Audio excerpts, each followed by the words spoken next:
नमस्कार दोस्तों, देवसैनी एकादशी व्रत कथा महात्म विधि बता रही हूँ, आप ध्यान से सुने।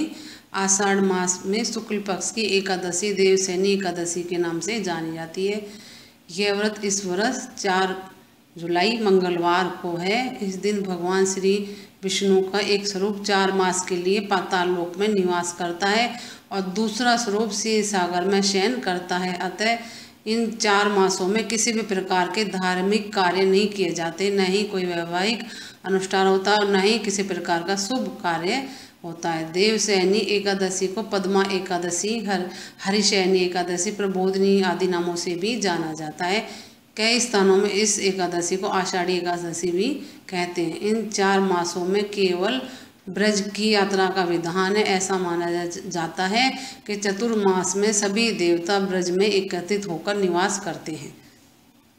दोस्तों, देवसैनी एकादशी का महत्व, इस एकादशी को करने से मनुष्य के सभी कामनाएं पूर्ण हो जाती है, उसकी समस्त मनोकामना पूरी होती है। यह व्रत मनुष्य के सभी पापों को नष्ट करता है। इस व्रत को करने वाला व्यक्ति परम गति को प्राप्त करता है। इस एकादशी के व्रत से मनुष्य को तीनों लोगों के देवता तथा 3 लोग सनातन देवताओं की पूजा के समान फल प्राप्त होता है। यह व्रत परम कल्याणमयी, सर्व और मोक्ष प्रदान करने वाला है, समस्त मनोकामना पूर्ण करने वाला है। दोस्तों, देवसैनी एकादशी पूजन सामग्री और पूजा विधि कैसे करें आप। श्री हरि विष्णु जी की मूर्ति या फिर आपके पास भगवान शालिग्राम हो तो वो भी, वस्त्र लाल एवं पीला, पुष्पमाला, नारियल, सुपारी, अन्य ऋतुफल, धूप, दीप, घी, पंचामृत, उसमें दूध, कच्चा दूध होता है, दही, घी, शहद और शक्कर मिश्री डाल दें, तुलसी दल, चंदन, कलश। दोस्तों, एकादशी व्रत की विधि है, 10वीं तिथि को सात्विक भोजन ग्रहण करें, ब्रह्मचार्य का पालन करें, नमक का सेवन न करें, रात्रि को भूमि पर शयन करें, जौ तथा मूंग की दाल का सेवन ना करें। एकादशी के दिन प्रातःकाल उठकर नित्य कर्मों से करके स्नान करके स्वच्छ वस्त्र धारण करें, पूजा गृह को शुद्ध कर लें, आपका जो घर है उसको भी शुद्ध कर लें, आसन पर बैठ जाएं, कलश को जल से भर लें, कलश को पूजा गृह में स्थापित करें, पाटा बिछा के उस पर वस्त्र बिछा के लाल पीले में से जो भी है वो बिछा के उसको स्थापित करें। उसमें पान के पत्ते धो पोंछ के लगाएं। पूजा के लिए भगवान विष्णु माँ लक्ष्मी को स्थापित करें, भगवान को नहला धुला के, और माँ लक्ष्मी की भी तस्वीर हो तो वो स्थापित करें। कलश पे नारियल रखें, धूप दीप दिखाएं भगवान को, तुलसी चढ़ाएं, चंदन तिलक लगाएं भगवान को। चंदन अर्पित करने के बाद लाल वस्त्र अर्पित करें, फल फ्रूट जो भी हो आपके पास वो चढ़ाएं। एकादशी व्रत की कथा सुनाएं, आरती करें, उपस्थित लोगों को प्रसाद वितरण करें, रात्रि में जागरण करें, द्वादशी के दिन प्रातःकाल उठकर स्नान करें, विष्णु भगवान की पूजा करें, ब्राह्मणों को भोजन कराएं या मंदिर में एक ब्राह्मण का भोजन का दे किया जाए, उसके उपरांत स्वयं भोजन ग्रहण करें। युधिष्ठिर जी पूछते भगवान कृष्ण से, आषाढ़ शुक्ल पक्ष में कौन सी एकादशी होती है, उसका नाम और विधि क्या है, ये बात बताने की कृपा करें। भगवान श्री कृष्ण बोले, राजन, आषाढ़ शुक्ल पक्ष की एकादशी का नाम देवसैनी एकादशी है। उसका वर्णन करता हूँ, वह पुण्यदायिनी, स्वर्ग मोक्ष प्रदान करने वाली है, सब पापों को हरने वाली तथा उत्तम व्रत है। आषाढ़ शुक्ल पक्ष की देवसैनी एकादशी के दिन जिन्होंने कमल पुष्प से कमल लोचन भगवान विष्णु का पूजन तथा एकादशी का उत्तम व्रत करते हैं, उन्होंने तीनों लोगों के और तीनों सनातन देवताओं का पूजन कर लिया। हरिशयनी एकादशी मेरा एक स्वरूप राजा बलि के यहाँ रहता है और दूसरा क्षीर सागर शेष सागर में शेषशैया पर रहता है, तब तक शयन करता है जब तक कि आगामी कार्तिक एकादशी कार्तिक मास की नहीं आ जाती। अतः आषाढ़ शुक्ल पक्ष की एकादशी से लेकर कार्तिक शुक्ल पक्ष की एकादशी तक मनुष्य को भली भांति धर्म कर्म का आचरण करना चाहिए। जो मनुष्य इस व्रत का अनुष्ठान करता है वह परम गति को प्राप्त होता है। इस कारण यत्न पूर्वक इस एकादशी का व्रत करना चाहिए। एकादशी की रात में जागरण करे, शंख चक्र और गदा धारण करने वाले भगवान विष्णु की भक्तिपूर्व पूजा करनी चाहिए। ऐसा करने वाला पुरुष पुण्य को प्राप्त करता है और चतुर्भुज ब्रह्मा जी को भी असमर्थ होते हैं उसकी प्रशंसा करने के लिए। राजन, जो इस प्रकार से भोग और मोक्ष प्रदान करने वाले सर्व पापहारी एकादशी का उत्तम व्रत पालन करता है, वह जाति से चांडाल होने पर भी संसार में सदा मेरा प्रिय करने वाला रहता है, हमेशा मेरा प्रिय रहता है। एकादशी व्रत करने से मनुष्य सभी पापों से मुक्त हो जाता है। दोस्तों, एकादशी की कथा। सतयुग में मानधाता नाम का एक चक्रवर्ती सम्राट राज करते थे। उनके राज्य में प्रजा बहुत सुखी और आनंद से रहती थी।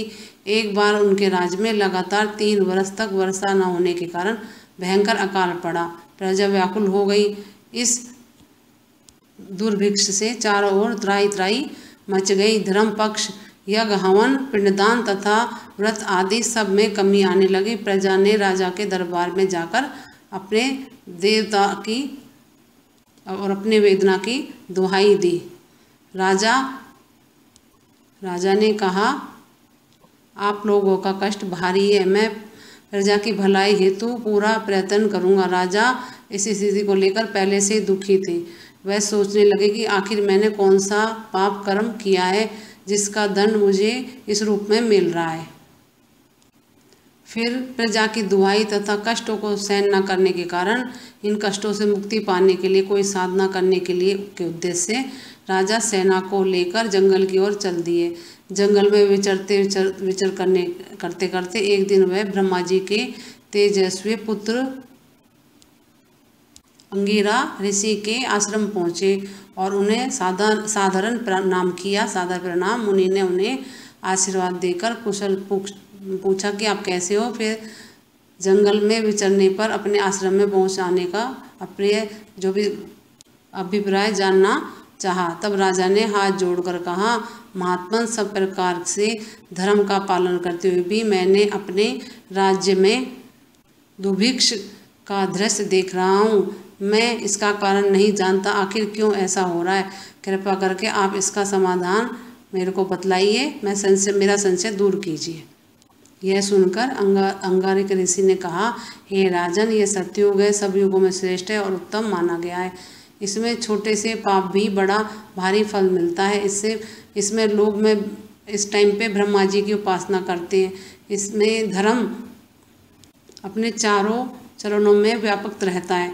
इसमें ब्राह्मणों के अतिरिक्त अन्य किसी जाति को तप करने का अधिकार नहीं था, जबकि आपके राज्य में एक शूद्र तपस्या कर रहा है।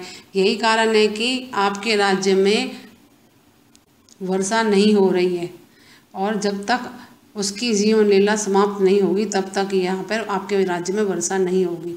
उस शूद्र की तपस्वी को मारने से ही पाप की शांति होगी, परंतु राजा का हृदय एक निरपराधी को मारने के लिए तैयार नहीं हुआ। राजा ने उन परिस्थितियों में शूद्र तपस्वी को मारना उचित ना समझा और ऋषि से अन्य कोई उपाय पूछा। राजा ने कहा, हे देव, मैं निरपराधी को नहीं मार सकता। यह बात मेरे मन को स्वीकार नहीं कर सकता मेरा मन, इसलिए कृपा करके कोई और उपाय बताएं। तब ऋषि ने कहा, आषाढ़ माह में शुक्ल पक्ष की एकादशी, पद्म एकादशी, हरिशयनी एकादशी का विधिपूर्वक व्रत करो। इस व्रत के प्रभाव से अवश्य ही वर्षा होगी। यह सुनकर राजा मानधाता वापस लौट आया और उसने चारों वर्णों सहित पद्म एकादशी का विधिपूर्वक व्रत किया। व्रत के प्रभाव से उनके राज्य में मूसलाधार वर्षा हुई और खूब धन धान से परिपूर्ण हो गया राज्य। दोस्तों, अंत में सफ़ेद चादर में ढके हुए तकिए वाले पलंग पर श्री विष्णु भगवान को शयन कराया जाता है। स्वयं धरती पर सोना चाहिए। धर्म शास्त्रों के अनुसार यदि व्रत करने वाला चतुर्मास नियमों का पूर्ण से पालन करता है तो उसे देवशयनी एकादशी का व्रत का संपूर्ण फल मिलता है। दोस्तों, बहुत सारे लोग चतुर्मास का व्रत भी करते हैं। चतुर्मास का व्रत समाप्त होने पर सैया दान करते हैं, उनको अक्षय सुख मिलता है और कुबेर के समान धनवान होते हैं। वर्षा ऋतु में जो गोपी चंदन देते हैं उन पर भगवान प्रसन्न होते हैं। चतुर्मास में एक बार भोजन करने वाला, भूखे को अन्न देने वाला, भूमि पर शयन करने वाला अभिष्ट को प्राप्त करता है। दोस्तों इन दिनों हम कुछ छोटे से नियमों का पालन करके भी अपने आप को स्वस्थ रख सकते हैं। जैसे कि सावन महीने में साग नहीं खाना चाहिए, हरी सब्जी जो होती है पत्तेदार वो नहीं खानी चाहिए, भादों में दही नहीं खाना चाहिए, अश्विन में दूध नहीं पीना चाहिए, और कार्तिक मास में दाल का त्याग करने वाला निरोगी रहता है। अपना स्वास्थ्य का भी ध्यान रखें दोस्तों। और कुछ पूछना हो तो कमेंट्स करके पूछें। मेरे चैनल को लाइक करें, सब्सक्राइब करें, शेयर करें। नमस्कार दोस्तों।